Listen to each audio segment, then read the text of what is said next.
How many of you have heard about City of Gold? Are they real? Why are they called our City of Gold? I am asking you all this, because in the month of April 2021, archaeologists have found a 3,000-year-old city, in Egypt. Let's see why it is so special and how excavations are done. So welcome to the Mango, the place where you learn something new. Let's go.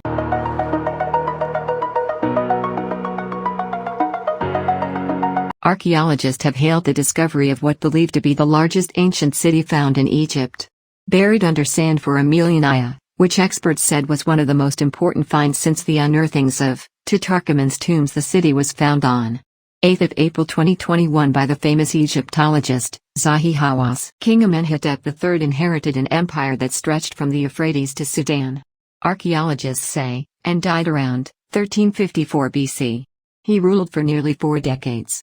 A reign known for its opulence and the grandeur of its monuments, including the Colossi of Memnon, 2 massive stone statues near Luxor that represent him and his wife. The archaeological layers have laid untouched for thousands of years. Left by the ancient residents as if it were yesterday, the team's statement, Brian said, the city will give us a rare glimpse into the life of the ancient Egyptians at the time where the empire was at its wealthiest. The civilization of ancient Egypt was located along the Nile River in northeast Africa. The Nile was the source of much of the ancient Egypt's wealth. Great Egyptian cities grew up along the Nile as the Egyptian people became experts in irrigation and were able to use the water from the Nile to grow rich and profitable crops. Historians usually group the history of ancient Egypt into 3 major kingdoms called the Old Kingdom, the Middle Kingdom, and the New Kingdom. It was during these times that ancient Egypt was at its strongest. The times between the kingdoms are called intermediate periods. King Tutankhamun ruled Egypt as pharaoh for 10 years until his death at age 19, around 1324 BC, although his rule was notable for reversing the tumultuous religious reforms of his father, Pharaoh Akhenaten. Tutankhamun's legacy was largely negated by his successors. The ancient Egyptian empire began to weaken in about 700 BC. It was conquered by a number of other civilizations. The first to conquer Egypt was the Assyrian Empire, followed 100 or so years later by the Persian Empire. In 332 BC, Alexander the Great of Greece conquered Egypt and set up his own ruling family called the Ptolemaic dynasty. In this way the Empire of Egypt collapsed. Now let me tell you some facts about Egypt and its civilization. Number 1. Egyptian women had a wide range of rights and freedoms. While they may have been publicly and socially viewed as inferior to men, Egyptian women enjoyed a great deal of legal and financial independence. They could buy and sell property, serve on juries, make wills and even enter into legal contracts. Egyptian women did not typically work outside the home, but those who did usually received equal pay for doing the same jobs as men. Unlike the women of ancient Greece, who were effectively owned by their husbands, Egyptian women also had the right to divorce and remarry. Egyptian couples were even known to negotiate an ancient prenuptial agreement.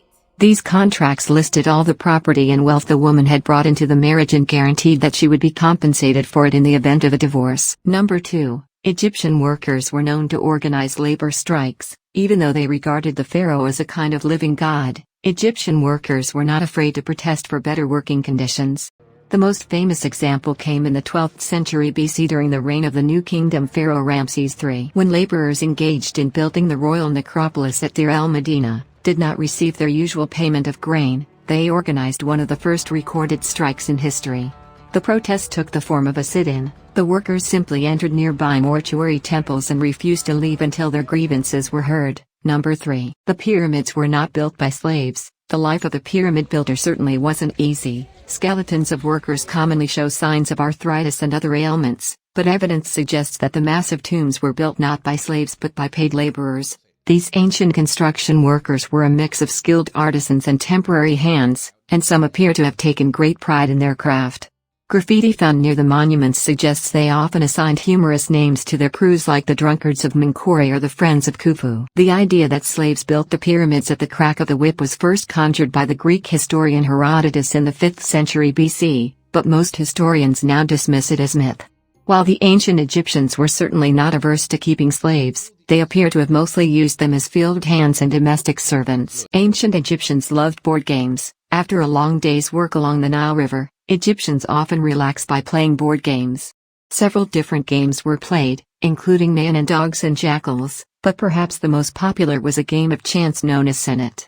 This pastime dates back as far as 3500 BC and was played on a long board painted with 30 squares. Each player had a set of pieces that were moved along the board according to rolls of dice or the throwing sticks.